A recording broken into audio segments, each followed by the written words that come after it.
Hi Art Clubbers! Welcome to session 4 of Art Club. We are doing it online to start off with while we all stay home nice and safe.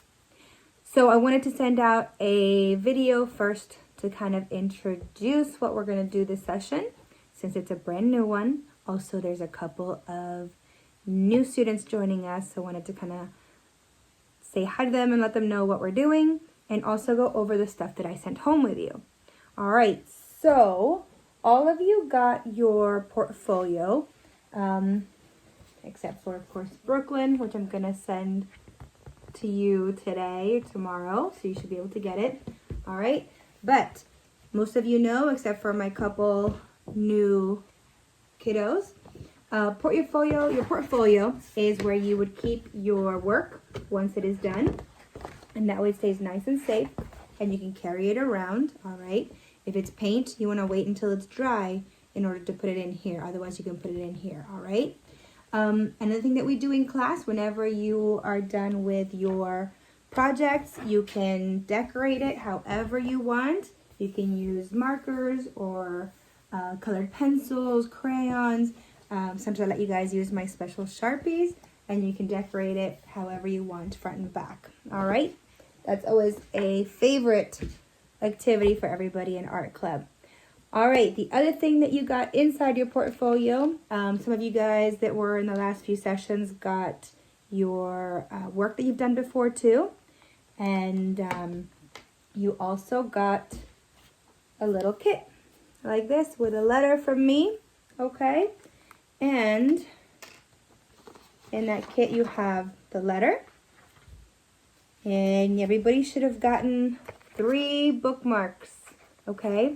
You guys can decorate these, paint them however you want, use marker, use whatever you'd like to decorate them. And if you want to, bring them back to school when we get back, and I'll make copies and have them for the bookmarks for hopefully for the book fair. If not, definitely during library, because everybody loved that last time, so we can do that again, okay? And don't worry, you'll get your originals back, so make sure that you write your name on the back so I know who they belong to, okay? All right, next, you have a black piece of cardstock. This is going to be for a project that we're going to do. This is going to be the 3rd project, okay? So don't use it up yet. And then you have 3 nice thick watercolor papers, all right? These are for 2 of our projects that we're going to do this week and next week. So we're going to use 1 for the first one this week, and the next 2 are going to be for next week. So again, don't use them up, all right? These are nice special watercolor papers. And I also included about, I think you got 3 or 4 coloring pages from either Tessellation's book, from past classes that we had when we did art and math. So you have the geometric ones, the tessellations. So you guys can color those in whenever you like. If you want to make copies of them, you can. If you just want to color those in, those are yours to keep. So use them up whenever you like. Okay, so those are all the papers that you guys should have gotten. Next, you got a little baggie with some paints in them. All right, what these are is these are dried up watercolors. So it's the same type of watercolors that we use in class. They're really, really nice ones, okay? But what I did is I actually poured them in the night before, and I let them dry. And I think they dried most of the way. The inside might still be a little bit wet. But when we go to use them for our project next week, you just use a teeny tiny bit of water, and you can use the color again, which is awesome. So it's going to be a little bit different from the way that we do it in class, where we add the water and mix it up. This one, we're just going to add a little bit of water at a time. And I'll show you how to do that next week, okay? If you want to play around with it a little bit, you can. Just make sure you don't use all of it up, because we're going to need them for next week for our project. But you can test them out a little bit on a piece of paper. Just make sure that's a really thick piece of paper, all right? Then on the next baggie, there's a whole lot of goodies in there. You guys have, hi Mason. Hi. You guys have a baggie inside a baggie Hello. with Lots Feathers. of colorful feathers. Don't open it up until we're ready to use it. But I'm going to show you what's in there. There are colorful feathers. It's so soft. There is colorful tissue paper. Oh, this is good. Yeah. And all the way at the bottom, there should be some colorful, buttons. See the buttons? Okay. And this is going to be for our project with the black piece of cardstock paper. So this will be our third project or a little bonus project. So I wasn't sure how long we were going to be out for. Okay. So here we go. You're going to put those back for me. Next, nice bottle of glue. All right. Again, that'll be for the, hold on. That'll be for our project again with the feathers and the buttons and the black piece of paper. All right. And just for fun, I included a brush and a pencil. I'm sorry I didn't sharpen all your pencils, but hopefully you guys have a sharpener at home that you can sharpen. If not, I'm sure that you guys have a pencil. All right. So most of this stuff you guys can keep. The only things that I'm going to need back are the paint palettes, okay? I need those back whenever we go back to school. All right. If you are a, hold on, my love. If you are a Monday art student from last session and I sent you a compass, I need those back, please, because those are the only ones I have. I only have 16 of those. So I need those back so that we can do more next year. All right. You can keep the pencils, and obviously you're going to keep all the papers. You can probably keep the glue. I have a ton of glue, so you guys can keep those. And I'm going to let you guys keep the brushes, all right? I bought some extra brushes, so you guys are allowed to keep these. A little gift, all right?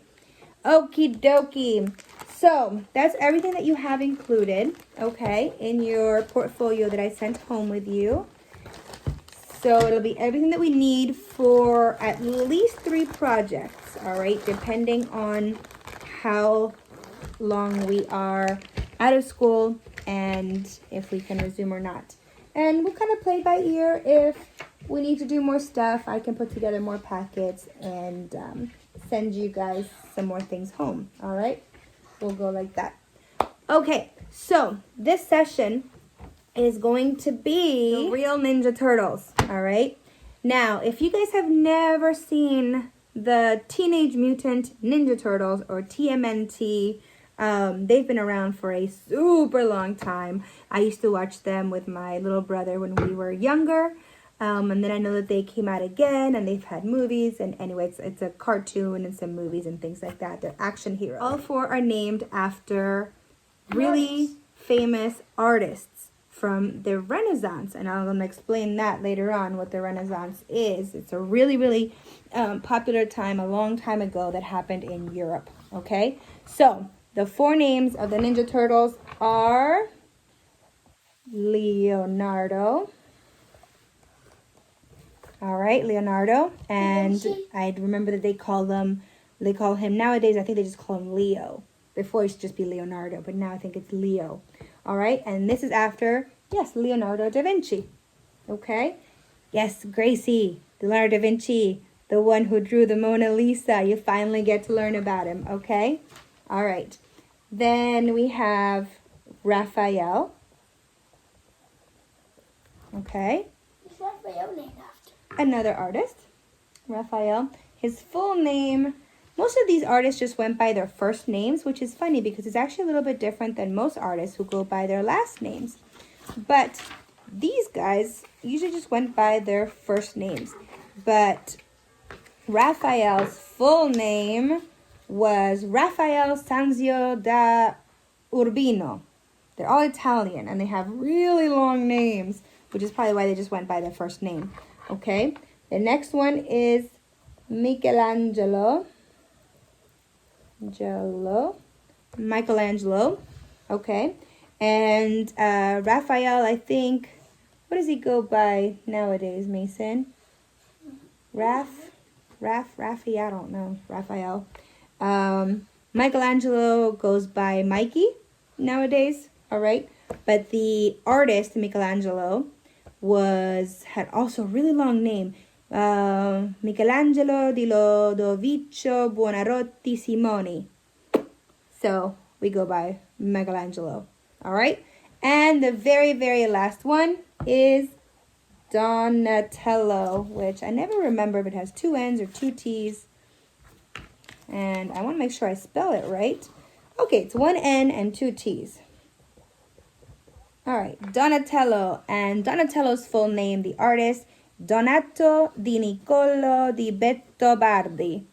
Another really long Italian name. So, Donatello. And I believe these days in the cartoon he goes by Don or Donnie. Someone will have to tell me what they go by because I haven't watched it in a while. All right, so these are the 4, they're called master artists, master Renaissance artists that we are going to learn about this session. All right, so these 6 weeks, we're going to learn about those 4 artists and look at the paintings that they've done, the art that they've done. They were sculptors. They were inventors, they were architects, they were all kinds of stuff. And they lived a very, very, very, very long time ago. And if I'm not mistaken, they're probably the artists that we've studied. Out of all the artists that we've studied, they're probably the ones who have been around the furthest, longest time away. Sorry. Okay? Meanwhile, if you guys get bored, all right, and you want to do something fun, most of you guys remember the line game that we were talking about at the end of the last session. And it is a very fun game that you can either do by yourself or that you can do with someone. I'm trying to find some paper here so I can show you guys. Or actually, you know what? I'll do it on my little thing here. Okay, so I'm gonna erase my artist names. Okay, so you guys can do this game with as many people as you want. It can be just you by yourself. It can be 2 people. It can be 3 people, however you want. Okay, and you get a piece of paper and somebody starts drawing a shape or a line or something like that. Okay, and then you can take it and you guys can either do the game. There's 2 ways to play it. The first way is somebody draws a line or a shape or a couple lines in a shape, and then the next person takes the paper and draws something and finishes the drawing completely, turns it into something, all right? And the second way to play is that you guys take turns. So you guys would take turns making a couple lines or a shape, and then you would take a turn and then somebody else would come in and, for example, would do another shape, and then the first person would take a turn again, and then they would do something, etc. Okay, so there's a couple ways to play. So you guys figure out how you want to play. All right, so you would take this, for example, and then you go, you know what? This kind of looks like it could be a car. So I'm going to make it into a car.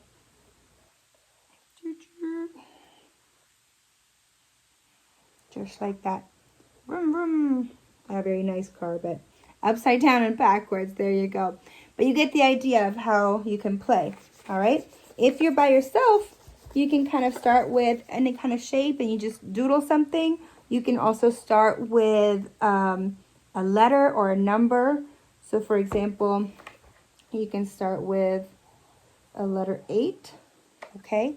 And then kind of turn it around and turn it around and say, what am I going to make this into? Okay. And you can go, oh, this kind of looks like it could be cool, like a cool little mask or something. So I'm going to make a superhero out of it, just like this. And this is my little superhero out of the number 8. Okay? So have fun doodling. Send me some pictures of what you do or videos. And I hope you guys are having fun. And I will see you soon. Bye.